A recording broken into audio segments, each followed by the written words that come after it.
Hello, this is Jonathan Zapp of ZappOracle.com, and this is a recording of Stop the HOTTIE, copyright 2004 by Jonathan Zapp. The title, Stop the HOTTIE, and the writing that follows were largely determined by a synchronicity that happened in the last hour.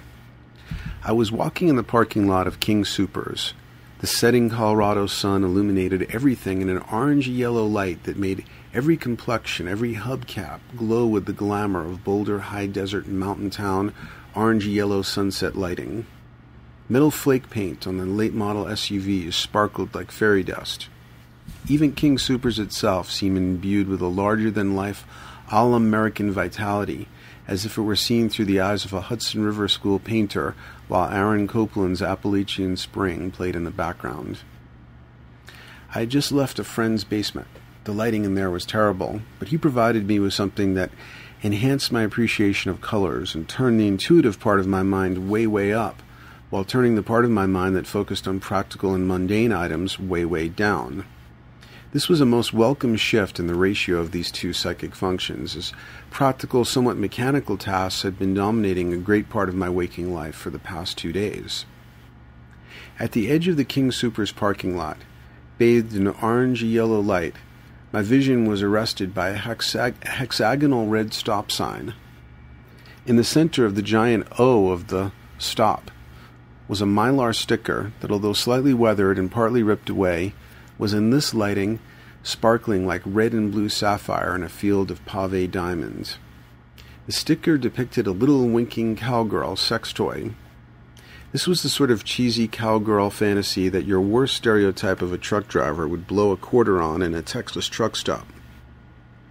Probably the sticker was purchased by a 13-year-old boy of the sort that lived the ADD, Ritalin, M80s, violent cartoon, ultra-sour candy type of lifestyle.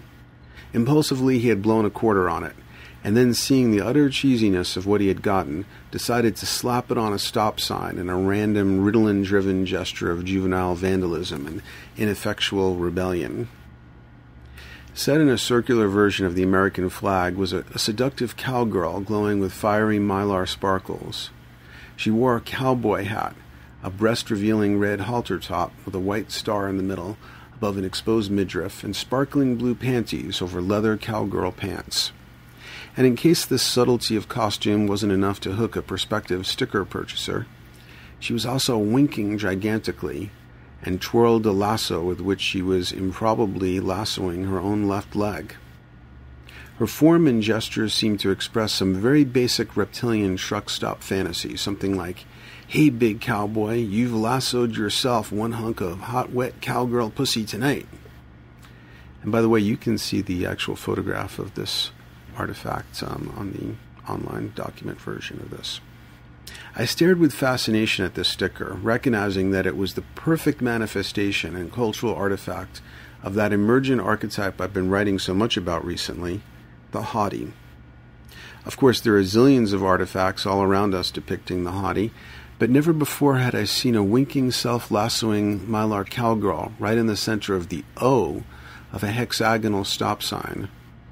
She was the center of what looked like a giant zero, at the center of the word that, better than any other in the English language, expresses that most basic of messages, stop.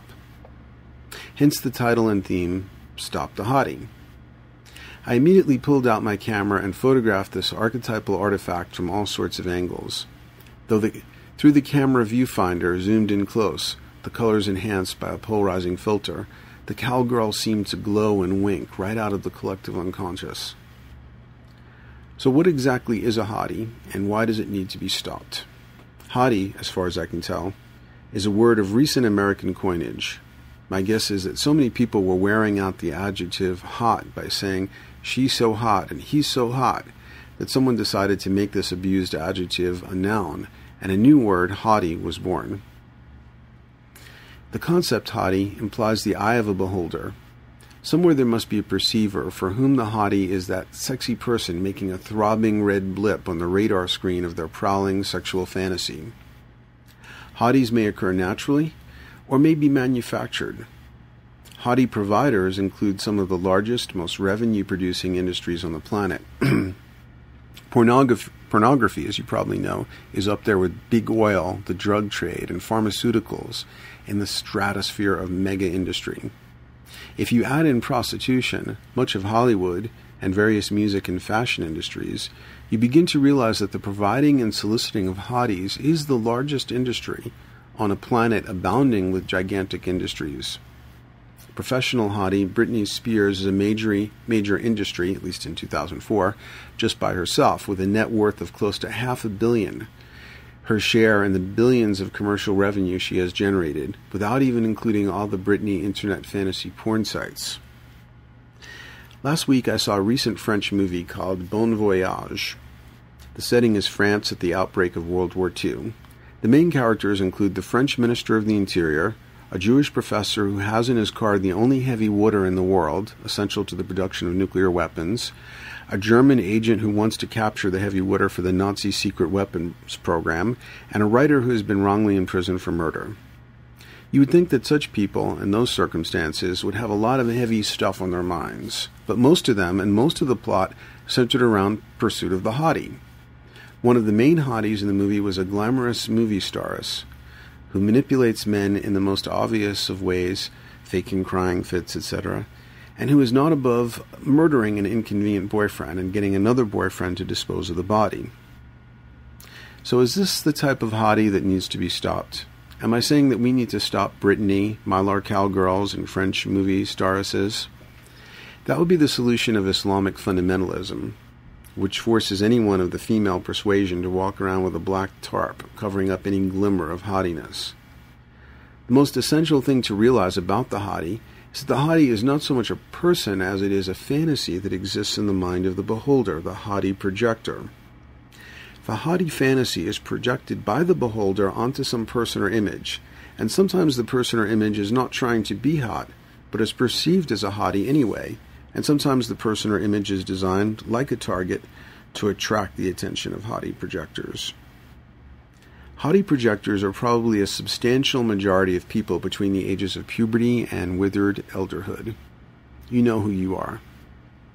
But there is also a minority of persons who are not hottie projectors, and this may be because their hormone levels don't support this addictive obsession,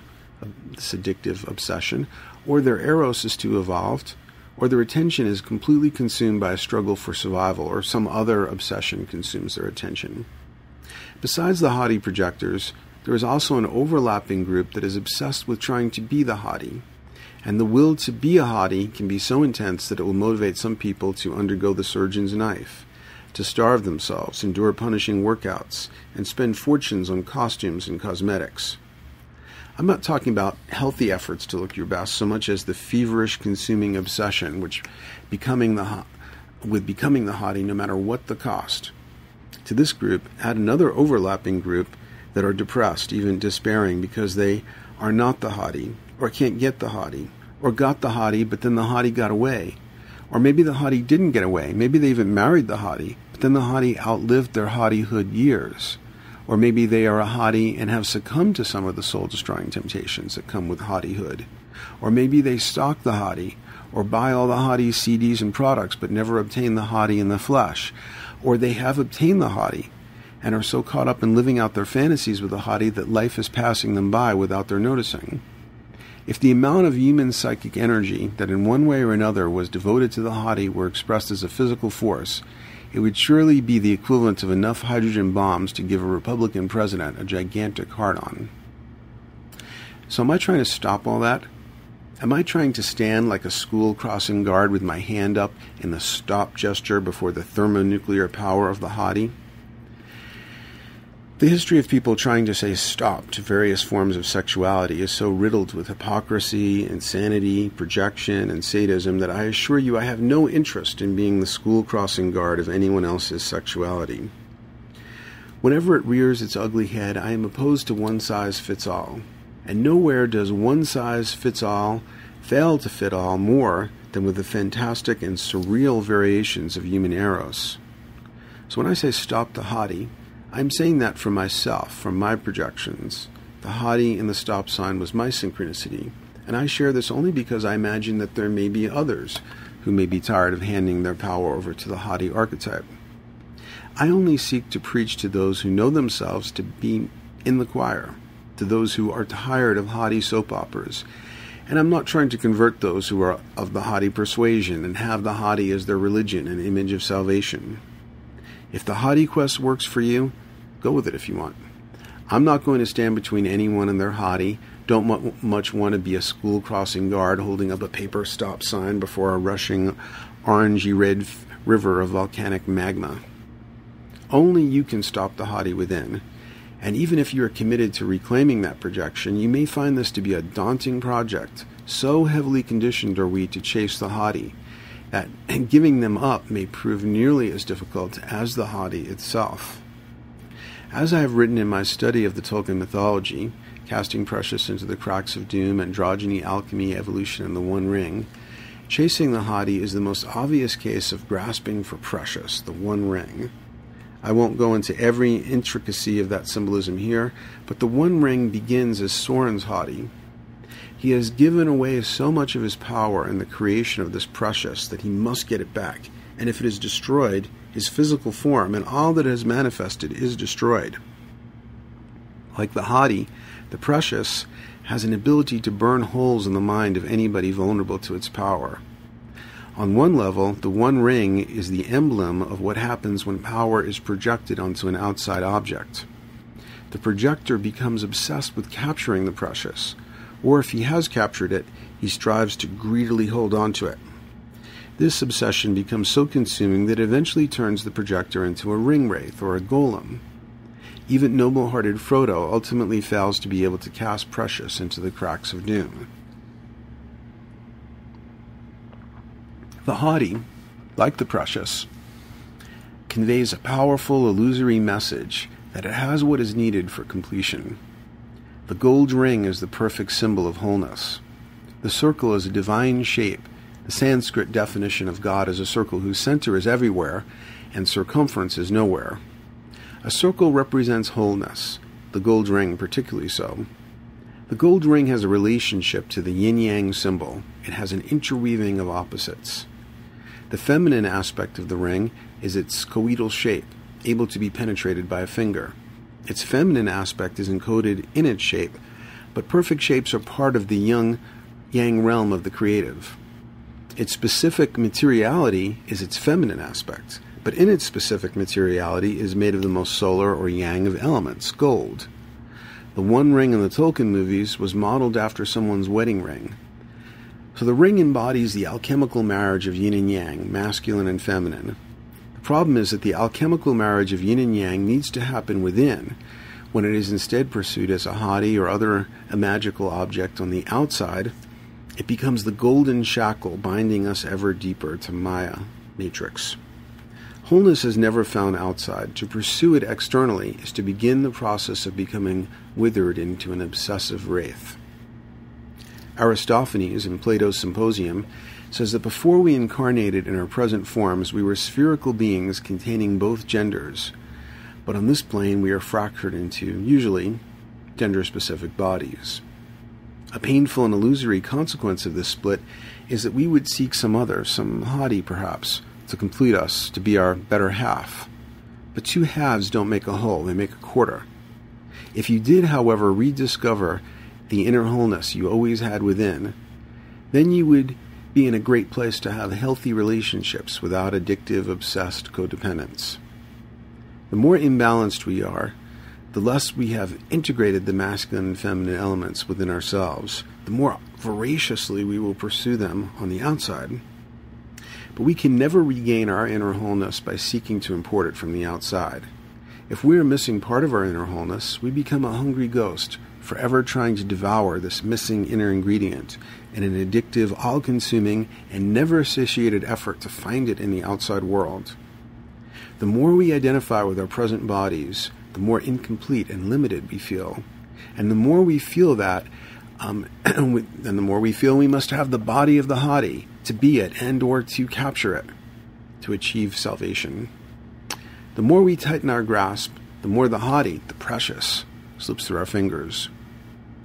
The characters best able to resist the power of the One Ring, Bombadil, Aragorn, Gandalf, Galadriel, and the other elves, Faramir, Sam, All have a healthy balance of integrated masculine and feminine qualities. The ones who are most readily corrupted by ring lust, Boromir, Denethor, Saruman, Sauron, are all notably lacking in the feminine. They lack the inner androgyny or wholeness, are overbalanced toward an arid masculinity, and therefore crave the outside object, the precious, with the most addictive hunger. In this realm, those most integrated with the androgynous principle of inner wholeness, those most aware that their power or essence is not a function of their present bodily form, are those best able to resist the power of the precious, the outside object, the haughty. During this period of alignment with the black hole at the center of our galaxy, which I've compared to the cracks of doom, as both are places where even the most dense, extended objects are irrealized, we need to cast precious into the cracks of doom. We don't need to stop the haughty. We need to stop the illusory belief that the haughty or any externalized precious can bring us wholeness. To unplug from Maya/Matrix, we need to see that the haughty is not our energy source. Imagine the following thought experiment. You enter a crypt filled with pirate treasure. The crypt is absolutely dark. You have a flashlight with you and switch it on. You gasp as the flashlight beam illuminates red rubies, glittering gold, green emeralds, and cobalt blue sapphires. What beautiful colors these precious objects have. Actually, this is the illusion of projection. These objects have no color, no light energy. The light, color, and energy are mere reflections and refractions of the white light of the flashlight, which contains all colors. Freud noticed something similar about the sexuality of the modern person as compared to the primitive. The primitive worshipped the mysterious inner fire, and the object in whom this might be bestowed was secondary. The modern person, conversely, sees all the magic and fire in the outside object, in other words, the haughty, and fails to recognize the mystery and power of their inner fire. Some guy sees Brittany on television and says, "She's so hot." Actually, she's an odorless, touchless 2-inch pixel phantom moving beneath a glass screen. What's hot is his inner fire, the power that he forever gives away to the image, fantasy, or person of the haughty. Some of us are being called to reclaim that inner fire, to recall the inner power that we project outward, binding us to the matrix, to cast precious into the cracks of doom, regain our inner wholeness, and stop the haughty.